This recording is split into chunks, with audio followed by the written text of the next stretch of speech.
Afrodit, a din çka më kujton kur jam taku me ty? Si ta përmeni emrin të radisha më kujtohet, kur jena pa një herë në Bregdillit me një shitore të vogël. A vëdin që ka qenë të banesat e Hinta?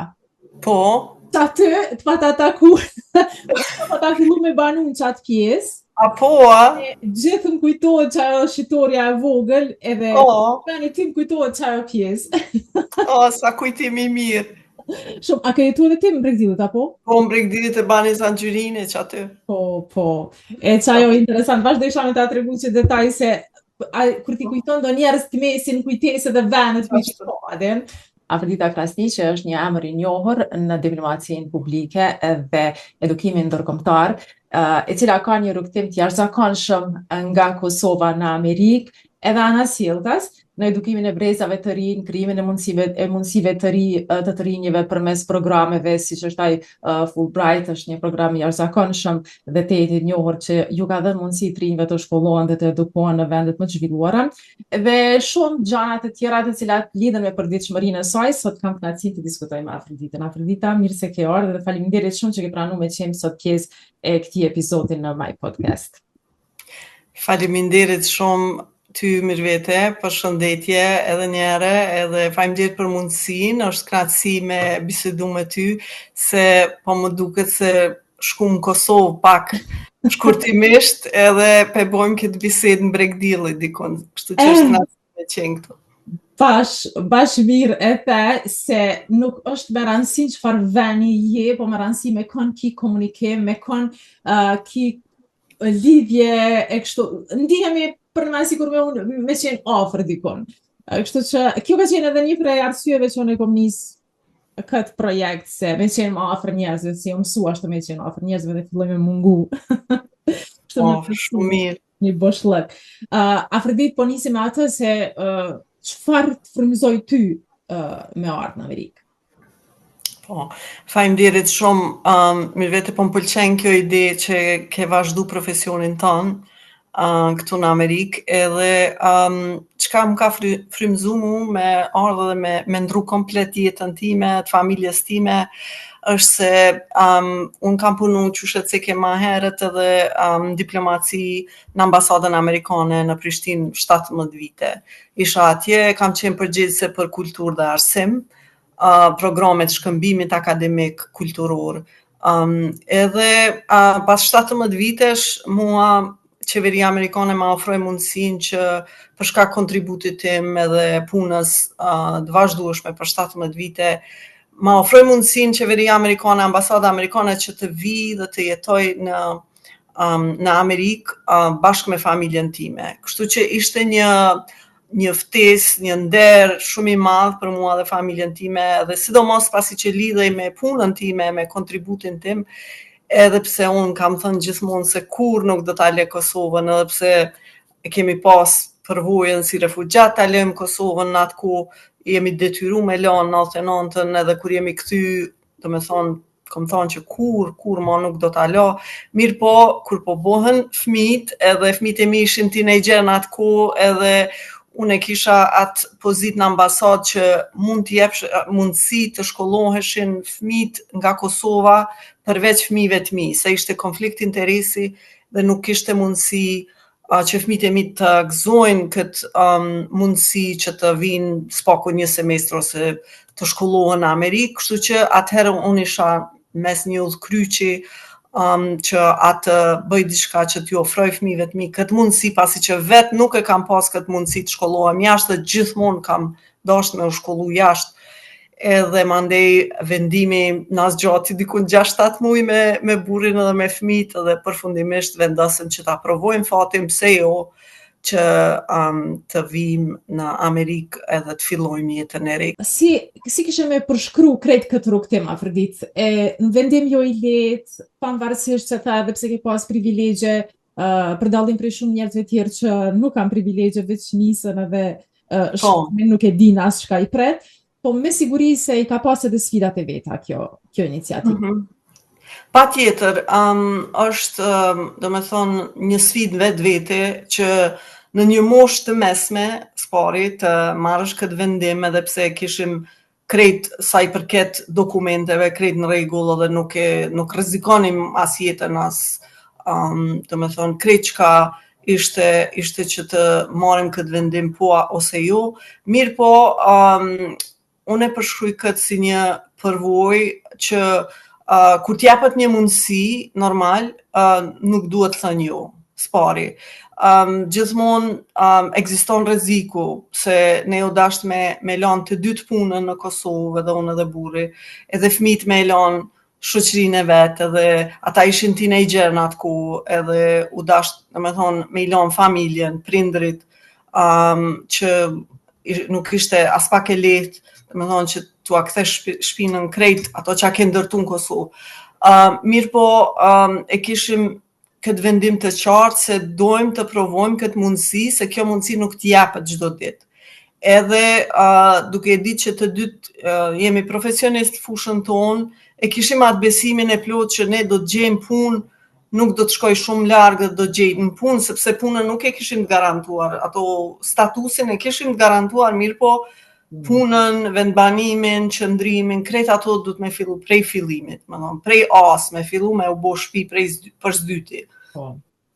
Kështu që normal nuk ishte e lehtë, mirë po ajo shpresa na mbante që këtë po e bojmë për një tarme më të mirë, për një mundësi më të mirë, për një shkollim më të mirë. Kështu që sa herë kishim ndonjë dyshim, ndonjë moment që normal nuk ndihesh mirë se të mungon ajo vendi yt, atëherë kishim atë vetbesimin që edhe shpresa na mbante gjithmonë që kjo është për qëllim të mirë. Edhe mandej kur erdhëm këtu, u dasht me fillu prej fillimit normal, siç e din shumë vetë që kanë fillu prej fillimit, që nuk është lehtë, sidomos në New York, ne jetojmë në New York, ku është ndër qytetet më konkurruese në Amerikë, ku gjithkush konkuron për gjithçka, jo vetëm për punë, po për me blenë shitore ki radhë gjatë, për me shku me dalë në ndonjë vend atraktiv turistik ki tollovi. Domethënë çdo gjë është këtu konkurrencë. Kështu që për neve ishte diçka e re, se normal jemi mësu pak me ato tollovi në Prishtinë, po është tollovi sa 100 herë më shumë, tollovi në trafik, tollovi në tren, tollovi, po sidomos është sfidë kur vjen në New York dhe mundosh me gjetë vendbanim, ajo është sfida numër 1. Kështu që normal edhe fëmijët, edhe pse në atë moshë, kjo përvojë i forcoj shumë. Domethënë i mësoj qysh me u përshtat në rrethana të reja. Se fëmijët e tonë, fëmijët e mi kanë lind mas lufte edhe nuk e kanë përjetu ato sfidat qysh është mos me pas, ose qysh është mos me pas qasje në diçka, e kanë përjetu lirin. Kështu që këtu fillum krejt prej fillimit, edhe tham që nuk na befason asgjë. Jemi bashkë, i kemi njëri tjetrin, e kemi shëndetin, edhe i kemi ambicjet tona. Kështu që erdhëm me ambicje, me ëndra, edhe ato ambicje dhe ëndra sot e kësaj dite nuk na lëshojnë, sidomos mu, unë jam as i tipi që ndroj shumë. A u adaptun letë fëmijët, apo atë skepticizmin, pse erdhëm, pse s'pritëm me kryo dhe shkollën e mesme, me ardhë drejt në fakultet, ose gjana tilla? Po, unë ju pata spjegu se patëm diskutu, thash 7 muaj ditë përpara në Kosovë, patëm diskutu fëmijët, edhe pse ishin teenager, 13 dhe 16 vjet, 16 vjet vajza, 13 djali. Ata shumë të pjekur, edhe kjo përvojë ka pjekë edhe më shumë, po unë i thash që nëse shkojmë në shkollë të mesme, ju para pregaditeni për universitet. Se nëse shkon direkt prej Kosovës në universitet, është tjetër kulturë, është tjetër të vjen pak kohë për me u adaptu. Kështu që ata e shihnin, tonë kohën e kishin atë qëllimin në kokë që pse kanë ardhur. Nuk e kanë pas lehtë as pak, se mirë po fati që kjo përvojë afroi edhe më shumë. Domthonë 2 vjet e gjysi kanë në diferencën në moshë, edhe sot e kësaj dite e kalojnë shumë mirë, se e dim fëmijët kanë herë nuk e kalojnë bashkë mirë, kur janë sidomos gjinive ndryshme. Mirë po fati që i afroi kjo përvojë më shumë, edhe u bën si shok e shoqe të ngushtë njëri tjetrit, edhe bashk u mësun me përballu çdo gjë bashkë, domethënë, fillun ka dale me hi në për klube në shkollë, din si është, fillun ka dale me qenë më aktiv, me bo pak shoqni, mirë po nuk ish lehtë, se besoj e din shumica kush jeton në Amerikë, këtë fakt po veç po du me cekë se këtu në Amerikë, për ata që se din, se deri në moshën 21 vjeçare fëmijët nuk kanë drejt me hy në për lokale, në për kafe. Në Kosovë, fëmijët e mi sa patën fillu me shoqni, me dalë edhe shkojshin në për lokale, është ajo në kafe të rakis, ato vene ku takohen rinia, këtu s'ka, ashtu deri 21 vjet, është ilegale, është e paligjshme me hy. Ajo i mungon të jeta e natës, s'ka, këtu s'ka.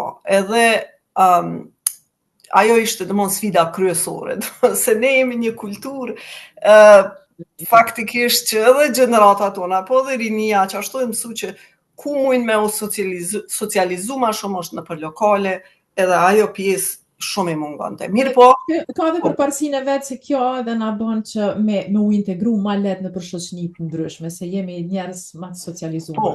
Por ndoshta edhe kjo na ka lit atje, kështu që duhet me marrë si përparësi, pavarësisht se në disa raste na pengon, po e kom vrejtë edhe këtu që ka shumë rëndësi që ajo pjesë, qysh jemi ndërtu. Ndoshta e kam pas mandej ma letë edhe qasjen me hy mu inkuadru në shoqrinë. Po, definitivisht, jënë të shoqnushëm fati që kanë fillu me bo shoqni edhe në për klubet ndryshme, sidomos vajza ajo aktive në për pat hy në klub të ping-pongit, pat hy cheerleader, këto që janë të fansave, bëj këtë aktivitetet ndryshme se ajo edhe i duhej për me kur aplikojnë në college, i duhej me qenë, domethënë biografia sa më e pasur që ka ke vepru në shkollët mesme. E mandej, kur edhe momenti për me shku në universitet, ishte edhe ajo sfidë në vetë vete se të dy fëmijët ambicioz, pavarur, dëshironin me pas atë përvojën e pavarur në për universitet. Edhe të dytë, edhe vajza pasi më e madhe shkoi në një universitet, St. Lawrence University, që është kufi me Kanadën, 10 orë larg me kerë prej New Yorkut. Edhe aje i sigurt, ish qyrtum disa universitete, po aty e fitoj një bursë shumë të mirë me studiu psikologji edhe art. Sa ajo mirët pak edhe me art, po edhe psikologji, edhe ishte një sfidë se mendum si ka me u gjinë, tash të ngonish me neve, 18 vjetë si i boni, tha unë du me u pavarësu, e vetë një mënyrë, kjo është kultura amerikane që i dërgojnë fëmijët në college, në universitet, në konvikte, me jetu bashkë me komunitetin tjerë studentave, edhe ishte përvojë, domethënë vete për të, normal nuk ka qenë lehtë, mirë po aty mandej ajo socializimi, kultura jonë vinte pak ku filloj me bo shoqni ma shumë edhe fillun me dalë ma shumë edhe kishin ma shumë partije, ma shumë mundësi për me u socializu. Kështu që aty, domethënë, vajza i përfundoi studimet, ishte përvojë për një men veti, po në vitin e dytë sa ishte atje ndodhi pandemia, ku sa fillum na me u përshtat pak me jetën në Kosovë, u bon 4 vite, atëhere pak pandemia, domethënë, se u izolum për krejt botës, sikur krejt, aty mandej pak e përjetum pak maron, se i kishim larg familjen, larg gjithë edhe pak na u desht kohë për me u përshtat prap. Mirë po edhe aty, domethënë sfidë pas sfide u te kalu edhe ajo. Kështu që unë pasi punoj edhe në arsimin e lartë këtu në Amerikë, e kam si këshill për krejt prindërit, sidomos këta që jetojnë këtu shqiptarët në Amerikë, që le t'i lejojnë fëmijët le të kenë atë përvojën që të shkollohen në për universitete. Se kom taku shumë prind këtu që janë shqiptarë të Kosovës apo Shqipërisë, që fëmijët shumica atyre jetojnë me prind, po edhe shkollohen në universitete, domethënë nuk e kanë atë përvojën ku me të vërtet është përvojë sikur përpara që i kanë dërgu në ushtri me shku me u bu, që thojnë me u pavarësu, tash është kjo përvoja me shku në universitet, kush ka mundësi normal, që me pas atë përvojë se e di që i dhem prindërve me i leju fëmijët, me shku edhe të mungojnë e krejt, po kjo është krejt që e ndërton karakterin, e ndërton pavarësinë e secilit individ. A vërtet ati një kohë gjatë ke qenë e angazhuar në programet ndryshme të shkëmbimit sa i përket sferës së edukimit ndërkombëtar. Si u bë që u angazhuat në programin Fulbright? Çfarë ju shtyri të jeni pjesë e kësaj? Po unë kisha përvojë që nga gushti 99-ës deri në gusht 2016, kam punu në ambasadë amerikane në shumë programe shkëmbimi, edhe Fulbright ka qenë po ashtu njëri prej programeve që kam punu edhe në Kosovë, që i kam jo marrë me programet, se Fulbright është program shumë i madh, ka programet lloj-llojshme, mirë po e marrë thuajse me gjitha programet në Kosovë. Me i dërgu studenta në Amerikë, me qenë një koqiri studenta, profesorar amerikanë që kanë në Kosovë. Kështu që unë kur erdha këtu, aplikoja në për puna ku ishte, domethënë, natyrës time, se është për me është një punë, një përvojë pune specifike, domethënë që unë kërkoja një punë që vazhdoj me karrierën time në arsimin e lartë, edhe në arsimin ndërkombëtar. Ky instituti ku punoj tani është instituti më i madh dhe më i vjetër në Amerikë që mirret me arsimin e lartë, me arsimin ndërkombëtar. Edhe këtu kam bashkëpunu me këta dhe përpara, sa isha në ambasadë, kam bashkëpunu për shumë vite. Mirë po, qëllimi im ishte që të vazhdoj. Normal, aplikoj edhe në punë të ndryshme, mirë po këtu e kisha qëllimin që edhe bez sondazh ma kom apliku në 77 pozitat ndryshme, edhe i kom pas 10 intervista, në fund, domethënë çaq është konkurrencë e madhe, po du veç me spjegu, me ilustru, derisa në fund edhe insistoja që në Fulbright të angazhohem, edhe mandej kur jam pranu ishte për një gëzim i madh se vazhdoja, domethënë, përvojën time në këto programe që kam punu shumë vite, edhe kontributin tim vazhdoja me dhënë në institut.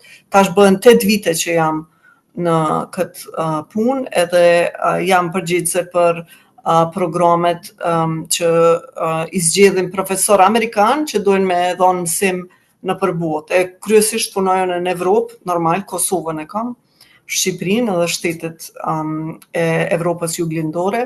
Kështu që qëllimi im ishte që normal të jap atë kontributin me atë përvojë dhe njohuri që kisha, po edhe që të vazhdoj të jem si një urë midis Amerikës edhe Kosovës. Isha nga ana tjetër, isha si urë shkëmbimi, mirë po tash vazhdoj me qenë edhe nga Amerika, edhe kjo është një pjesë që më bën shumë krenare me punën që bëj, se indirekt ose direkt ende vazhdoj me dhënë kontribut në Kosovë.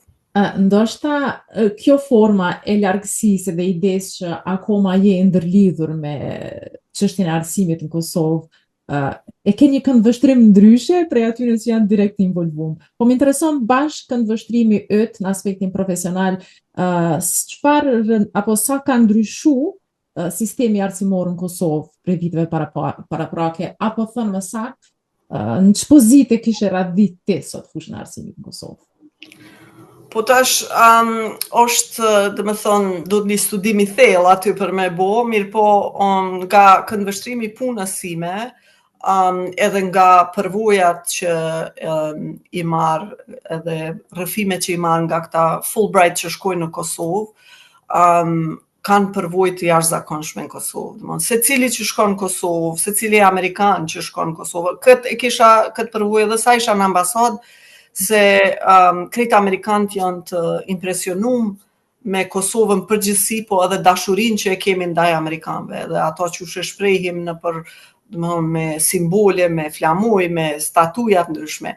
Mirë po, nga aspekti profesional, për këta shkencëtar, këta profesor që shkojnë në Kosovë, është një mundësi shumë e mirë, se është mundësi e mirë studimi spaku, është mundësi e mirë që domethënë t'i jepet mundësi studentave nga Kosova që nuk kanë mundësi me ardhë në Amerikë dhe me pas një përvojë ligjërimi nga një profesor amerikan, atëherë shkojnë këta profesor amerikan, japin ligjërata në anglisht në Universitet Prishtinës, ka në AUK, ka në universitetet tjera private që shkojnë profesorët, edhe japin ligjërata, edhe aty drejt për drejt, domethënë studentët tanë kanë mundësi me pa si ligjeron një profesor amerikan edhe me u lidh me këtë profesor amerikan ose me mundësi të reja ofrohen, se kam dëgju raste kur shumë profesor amerikan pastaj ju hapin dyert studentëve që të vinë këtu në Amerikë, mandej, domethënë pavarësisht prej programit Fulbright, po universiteti i fton këta student. Kështu që janë shumë mundësi bashkëpunimi, edhe sidomos e kemi një Fulbright ekspert që shkon në Ministrinë e Arsimit, Shkencës dhe Teknologjisë që mirret me politikat e Ministrisë së Arsimit. Kështu që kontributi i Fulbrightit edhe kontributin që jep qeveria e Kosovës, po ashtu në Fulbright është shumë i madh. Domethënë kontributet më të mëdha që janë në rajon në programin Fulbright është pikërisht Kosova. Kështu që kjo krejt, domethënë në big picture apo në, si me thonë, e forcon këtë bashkëpunimin që e kemi me Amerikën, jo veç në aspektin politik, po edhe në aspektin arsimor, është shumë e rëndësishme, domethënë të vazhdojnë këto programe.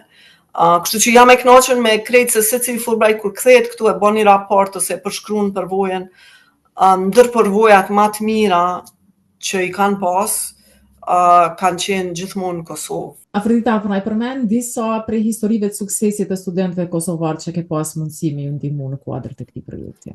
Ka aq shumë, domethënë raste suksesi, sidomos suksesi më i madh është kur e kryejnë programin edhe shkojnë në Kosovë edhe vazhdojnë kontributin e tyre. Ky është konsiderohet sukses shumë i madh për shkak se dojnë me kontribu në vendin e tyre, edhe dojnë me avancu fushën, se ka fusha të ndryshme ku ata i fitojnë këto magjistratura, domethënë jo vetëm në për shembull në marrëdhënie ndërkombëtare, po ka fusha studimi në shkenca të ndryshme, edhe kjo e bën domethënë edhe më të pasur programin Fulbright, pasi që kemi domethënë dikun 7-8 student në vit zgjedhën programin Fulbright, edhe është shumë program konkurrent ku domethënë shumë veta konkurrojnë edhe gjithmonë i zgjedhin më të mirët. Edhe nuk, domethënë shpesh i pyes ato kolegët që mirën me programin Fulbright sa kanë aplikuar edhe sa janë të kënaqur me cilëtetin edhe sa herë zgjedhen edhe vinë në New York, se zakonisht kur zgjedhen studentat e Kosovës ose prej krejt botës kur zgjedhen e kanë një takim informues pari në New York në zyret tona. Edhe sa herë të vinë, më ftojnë mua, janë studenta, profesorë, më ftojnë kolegët e mia, se jo me vetëm jashtë shqiptare nga Kosova që punojnë këtë institut, edhe e din, gjithmonë më ftojnë, thënë, hajde se kemi një përfaqësues të Kosovës, apo do më pak me i përshëndet. Kështu që është nder për mu, mirë po them që janë punëtor, studentët janë me të vërtet përshtatën shumë shpejt, që është për një me befasuese nuk kemi ndonjë problem ose që dëgjojmë prej shteteve tjera. Kështu që është me të vërtet kënaqësi kur i dëgjon këto. Jo gjithmonë studentët kanë fatin me i gëzu privilegjet apo me qenë pjesë e këtij programi.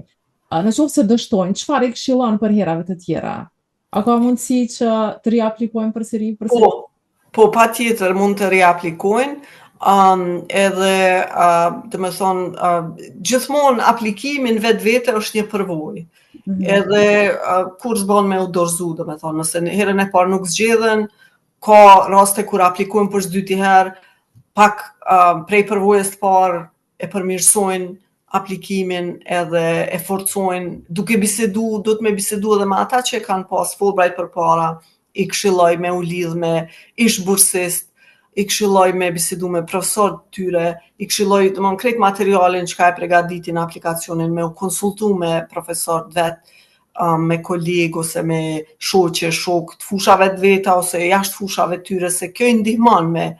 Po është domethënë gjithmonë këta i këshilloj edhe fëmijëve të mi, po edhe të rinjve sidomos që nëse të pëlqen diçka, e ke një qëllim me arrit në jetë, atëherë duhet me punu shumë për atë qëllim, domethënë. Edhe kjo njëjtë vlen edhe për aplikimin për programin Fulbright. Duhet me prezantu vetveten se shumica e këtyre aplikimeve janë letër, tash ka raste kur ndodhin edhe intervista, por janë letër edhe krejt përfaqësohet kandidati përmes dokumenteve, si përshkruhet, është esej, është ato pjesë të aplikacionit ku e përshkruajnë profesionin, çka mendojnë me arrit me këtë përvojë e tjera. Kështu që gjithmonë është mirë me pas një qëllim qartë në jetë edhe me punu shumë për ato, se nuk mungon suksesi. Kemi pa domethënë kur ka ambicje, kur ka punë të madhe, aty gjithmonë ka me pas sukses. Si një person që je involvu me gjatë vite në diplomaci publike dhe edukim ndërkombëtar,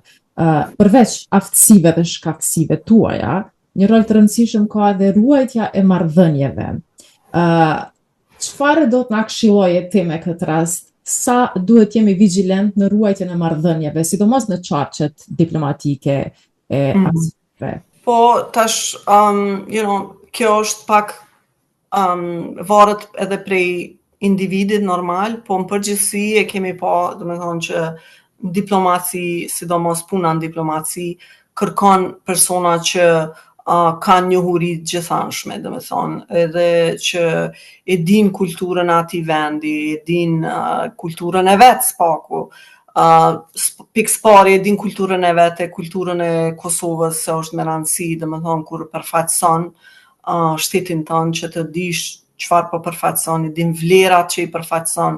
Kështu që normal edhe duhet me pas aftësi komunikimi, edhe aftësi që si po i përfaqëson shtetin tonë, domethënë çfarë, pavarësisht a është përmes ndonjë programi apo është përmes ndonjë pune zyrtare, po është shumë e rëndësi, domethënë me pas njohuri edhe me lexu sa më shumë. Kjo është vlen për çdo fushë, po sidomos nëse intereson me u kyç në diplomaci dikujt duhet me ditë shumë mirë historinë. Ajo është e pashmangshme, domethënë historinë e vendit tonë, historinë e vendit ku mendon me shku me përfaqësu vendin. Se ndoshta gjuha nuk kërkohet në shumë vende, mirë po e di që edhe njohuria e gjuhës e ka vleftën e vet. Për shembull, programin Fulbright kërkohet normal për student ndërkombëtar që ta dinë anglishtën, mirë po për amerikan në shumicën e shteteve nuk kërkohet me ditë gjuhën lokale, mirë po e vrejmë atë dallimin kur dikush e flet gjuhën lokale, ndoshta veç disa fjalë ose e flet si fillestar, ajo të bën me u lidh shumë më shpejt me njerëzit aty përreth me komunitetin, se e tregon një respekt për atë vend, e tregon një gatishmëri për me njoft kulturën e atij vendi. Apërdita ti jesh një grua në pozitë vendimmarrëse edhe në diplomaci, edhe në çështjen e arsimit ndërkombëtar, nuk është edhe e lehtë, po besoj. A ke pasur paragjykime ti në pozitat tuaja ku ke punu dhe vepru? Po, fati im është domethënë që ky instituti ku punoj, 70% të punësuarve janë femra, janë gra. Kështu që edhe në përgjithësi e kam vrejt këto që në arsimin ndërkombëtar, edhe nëpër universitete, se unë bashkëpunoj me afër 1700 universitete nëpër Amerikë, ku i kemi përfaqësues të programit Fulbright, shumica atyre përfaqësuesve janë gra. Kështu që do thotë se këto pozita kërkojnë punë me delikatesë, punë me student, punë me student huaj, edhe kërkojnë shumë durim. Kështu që në atë aspekt nuk kam pas paragjykime as pak. Paragjykime mund dikush të ketë, do thotë nëse nuk je eduku ose shkollu këtu në Amerikë, po punon në arsimin e lartë, mirë po asat nuk e kam vrejt, domethënë se atë unë vetit ja kam paraqit ato si paragjykim vetë që me qenë e përgatitur, se unë jam shkollu në Universitetin e Prishtinës, jam krenare për këtë dhe shpreh edhe në biografinë time, se në çdo universitet që prezantoj, më përfaqësojnë, domethënë si që kam kryer Universitetin e Prishtinës, kam mbaruar Universitetin e Prishtinës dhe kam jetuar në Kosovë deri vonë. Por tani punoj me programe që lidhen me arsimin e lartë në Shtetet Bashkuara të Amerikës, se është komplet ndryshe arsimi i lartë Kosovë me arsimin e lartë këtu në Amerikë. Edhe sistemi edhe si janë të organizuar administratat këtu është komplet ndryshe. Kështu që më është që përmena më herët me lexu shumë, edhe është me lexu shumë për si organizohet këtu sistemi i lartë, i arsimit lartë, si organizohet në universitet, ki disa lloje të universiteteve, ki privat, ki të shtetit, ki kolegjet komunitetit, ki lloj universitete të ndryshme të cilat për një kohë shumë të shpejtë, edhe pse kam punu në këto programe nga Kosova, mirë po kur vjen këtu edhe ki me u ballafaqu, ki me bashkëpunu me këta përfaqësues direkt, është komplet përvojë ndryshe. Kështu që ajo më ka ndihmu normal, mirë po sinqerisht edhe ndoshta fati pse jetoj në New York, nuk kam pas paragjykime se New York është aq i lloj shumë ka flitën, i vetmi vend botë ku flitën gjitha gjuhët e botës.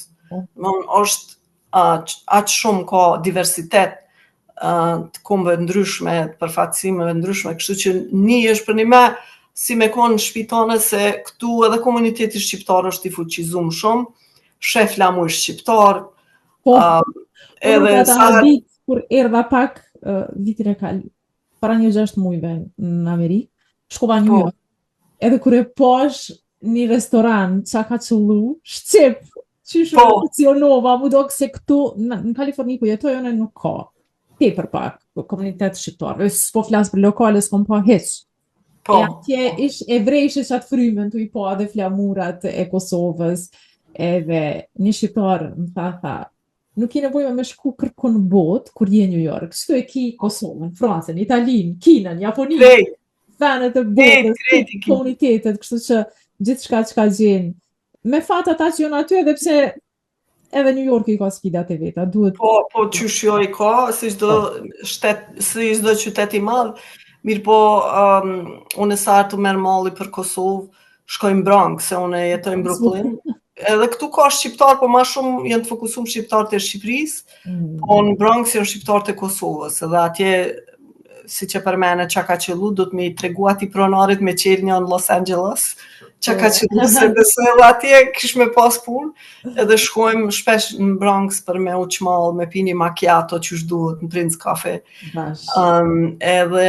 Po me të vërtet kjo edhe të ban me qenë pjesë e komunitetit, edhe një përparësi tjetër është se puna ime lidhet kryesisht me njerëz shkollum, me njerëz akademik, edhe ata shumica e din për Kosovën, e din pak a shumë historinë, edhe e din qa përfaqësoj. Kështu që, në fakt, edhe organizata instituti ku punoj e shohin si një pasuri që, domethënë, e ka një përfaqësues, një shqiptaro-amerikane që punon në institut. Kështu që, me një fjalë, nuk kom pas paragjykime as si grup, po as edhe si person që nuk është lindë rrit këtu, po që është amerikane e naturalizume, tash që pëthojnë.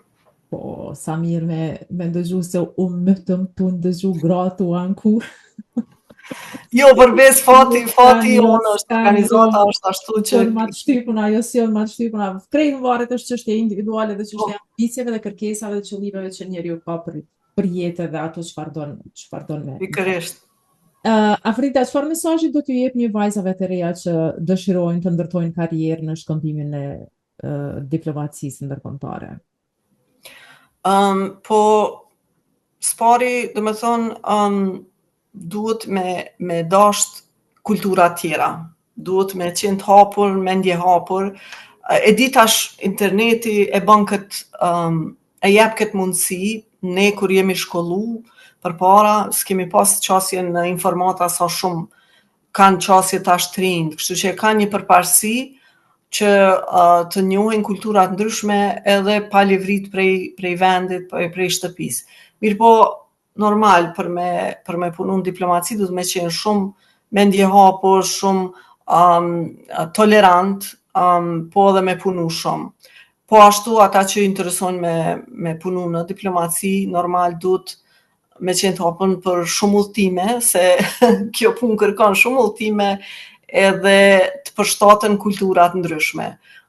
Kjo është shumë e rëndësishme, mirë po këto që e përmena duhet shumë punë. Edhe mos me u dorëzu kurse, e di që tri tash gjithkund nëpër botë, jo vetëm në Kosovë, po edhe këtu në Amerikë i shoh të rinj që janë pak demoralizuar, se është pak, domethënë, konkurrencë e madhe, është vështirë, mirë po është me rëndësi mos me i humb shpresat kurrë. Se jo veç si kështu me thonë, po gjithmonë mi aqit vetit një qëllim në jetë, edhe mandej një rrugtim, një vizë se çka du të me bo për me arrit deri te ai qëllim. E kjo është vazhdimisht se unë, tash fëmijët e mi janë të rritun, mirë po vazhdimisht ju flas, edhe ju flas edhe të rinjve tjerë, se kam prezantu edhe nëpër universitete në Amerikë përvojën time personale, jo veç në përvojën profesionale, po përvojën personale në për çka kemi kalu ne si popull, edhe qysh nuk jemi dorëzu. Kështu që shkollimi është, përveç shëndetit, normal ajo është primar, po shkollimi i të rinjve për mu është shumë e rëndësi. Pavarësisht çfarë mendoni me studiu, mos jekni dorë nga shkollimi, se ajo nuk ju shkon kur huq. Gjithmonë shkollimi ju hap dyert, edhe mësoni gjuhë të reja. Jo veç anglisht, se tash anglisht shumica po e dim edhe është ma lehtë e qasshme për me mësu, mirë, po çfarë të gjuhë tjetër është shumë pasuri e madhe kur dikush flet gjuhë tjera, gjuhë të huja, se gjithmonë ato ju gjindën jetë. Afrodita, po kalojmë pak edhe te kjo pjesa pak më shpirtërore, emocionale, në ndërtimin e personalitetit juaj, do të thoja kështu. Kush ka qenë një mentor apo figurë që ju ka frymëzuar në jetë? Po, kështu, une kam pas fatin me studiu në Universitet Prishtinës në gjuhë dhe letërsi angleze, në atë kohë. Edhe ka qenë një profesor i ndjerë, tash është Abdullah Karaagdiu, i cili ligjeronte letërsinë angleze, edhe unë gjithë më kam impresionu kultura angleze, po ashtu edhe amerikane, por në atë kohë në Universitet Prishtinës ma shumë kryesisht kanë ligjeru në fakultet anglishtës për letërsinë angleze. Jo aq shumë amerikane, mirë po ai ka qenë inspirim që të mos dorëzohemi, se në atë kohë kur kam studiuar në vitet 90-ta, ne kemi shku në shkollë shtëpi, edhe kemi qenë shumë larg, në ndaljet Prishtinës i kemi pas ligjeratat. Mirë po, ai gjithmonë na inspironte, na binte edhe librat e vet, fotokopje ose original, me lexu, lexoni të ke, gjithmonë se këtu, tash për momentin jemi në blokad, nuk kemi qasje në shumë institucione, nuk kemi qasje në botë, mirë po libri ta bjen botën ty. Edhe ai gjithmonë shpërndonte libra, na jepte edhe këshilla, edhe ka qenë një profesor i jashtëzakonshëm, ndjes post. Mirë po gjithë profesorat në fakultetin e anglishtës kanë qenë shumë të mirë. Ka qenë edhe Hamdi Daci, ka qenë Shukrane Gërmizaj, më duket, ajo tash kishte dalë në penzion. Plot profesor tjerë që faktikisht në atë ku kishim shumë pak informata që ka ndodhur në botë.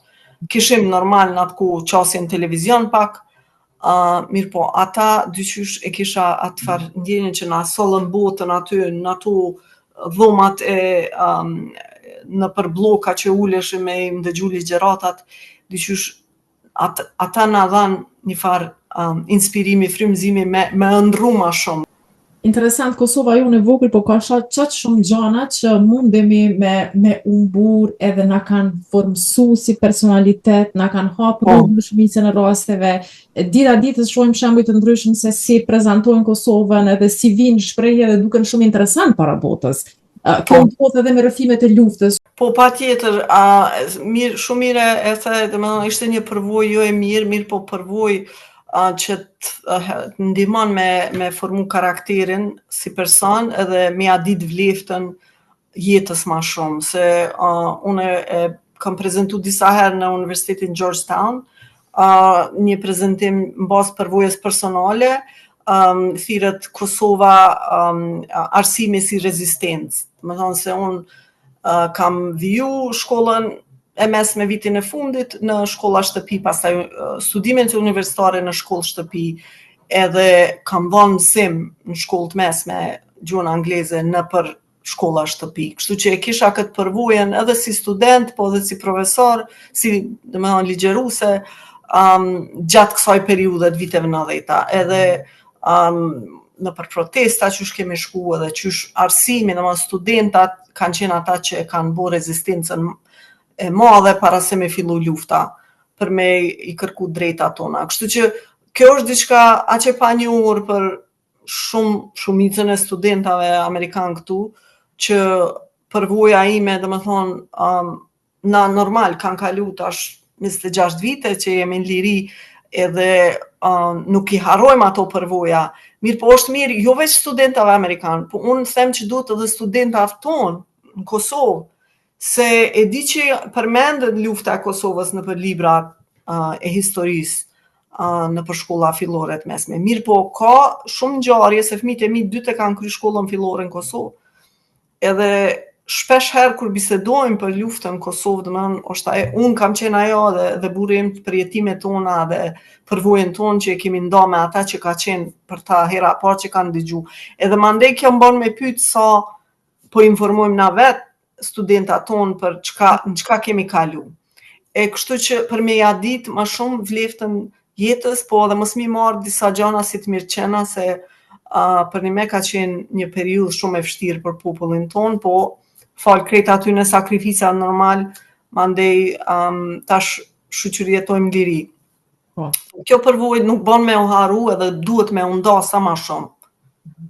Kom dëgju që je edhe tu punu në përgatitjen e një libri me rrethimet e tua personale gjatë periudhës luftës në Kosovë. Po, është më shumë si një biografi ose memoar, kujtimet e mia. Kisha pak kohë të lirë edhe fillova spari kur kam fillu me nda këtë përvojën time në për universitete amerikane dhe pastaj kam pas pyetje përgjigje pas çdo prezentimi, edhe ishte interesimi madh, edhe dikush prej publikut më tha pse s'pe shkruani një libër, pse s'pe shkruani një biografi, edhe ajo pyetje më ka mbetë në kokë që disa vite, edhe kam fillu mandej se në atë kohë kur ishim në luftë nuk kemi mujt me majt ditar, se s'ke mujt me majt informata në ditar për çfarë po ndodh politikisht, mirë po i kam gjitha në memorien time edhe nga dalë kam fillu me i bo ato përvojën time, se unë kam punu edhe gjatë luftës me organizata ndërkombëtare, kam qenë në për vijat frontit, ku i kemi ndihmu edhe UÇK-n, edhe kemi dhënë ilaçe për popullat, i kemi shpëtu shumë herë njerëzit, kam pa masakra me sytë e mi. Krejt kjo është, domethënë, përvojë cilën këta amerikanët më frymëzuan, thamë pse s'pe shkruaj një biografi, se është shumë paske përvojë interesant, domethënë edhe përmes arsimit, po edhe përmes kontributit kështu që ke punu në organizata ndërkombëtare, edhe pastaj si refugjat kam punu me Associated Press, bile ajo gazetarja me cilën kam punu atëherë, ajo tash është një figurë shumë e famshme këtu në Amerikë dhe jam taku vitin e kaluar mas 25 viteve, edhe ka qenë një takim shumë breslënës, domethënë u emocionum të dyat, se ishim moshës njëjtë kur kemi fillu me punu, edhe ajo hera e parë që ka fillu me Associated Press, edhe unë kështu që kam përvoja, kam rrëfime edhe shpesh i ndaj këtu me kolege, me amerikane dhe me të vërtet këtë si popull kemi përvojë që duhet me i tregu botës. Se di që kanë kalu disa vite mirë, po ajo është diçka që duhet me u dokumentu çfarë do forme të mundshme, se e di që nuk kemi shumë dokumentume për çfarë ka ndodhur. A ki plane për më vu librin në Amerika në Kosovë? Po tash njerë jam në fazë të shkrimit.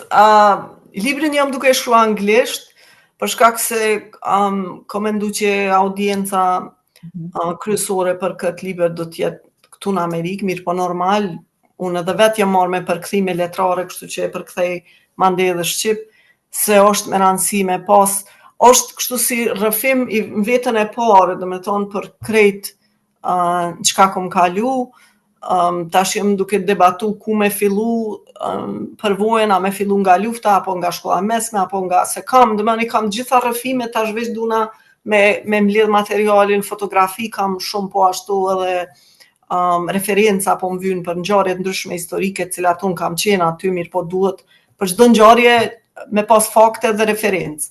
Kështu që po, edhe normal, si do t'jesh e para që do lajmëroj si Po prej se veç të thua që po du me fillu prej shkollës mesme, a prej fakultetit. Som i vizualizova disa situata të mia. po, se me siguri Shkollës fillore.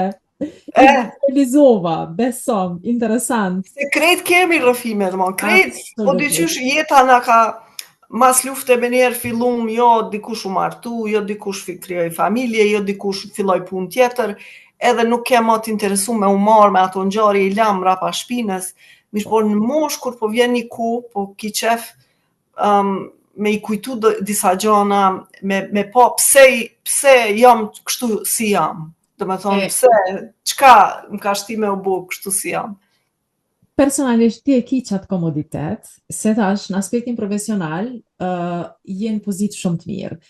Fëmijët i kemë pozitën edhe më të mirë, që ti arrit me bo një balans shumë të mirë mes karrierës edhe familjes.